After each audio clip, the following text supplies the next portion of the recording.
Gopal alias Abhay Maharashtra CM Devendra Fadnavis సమక్షంలో లొంగిపోయారు.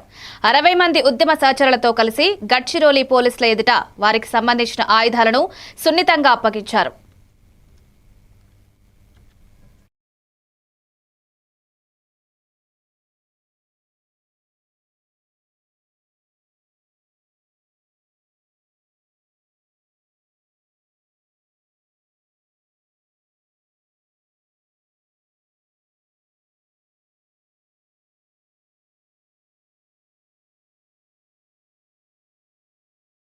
आज मला या गोष्टीचा आनंद आहे की गडचिरोलीच्या विकासाचा जो संकल्प आम्ही हातामध्ये घेतला होता, आज गडचिरोली हे स्टील मॅग्नेट बनत आहे.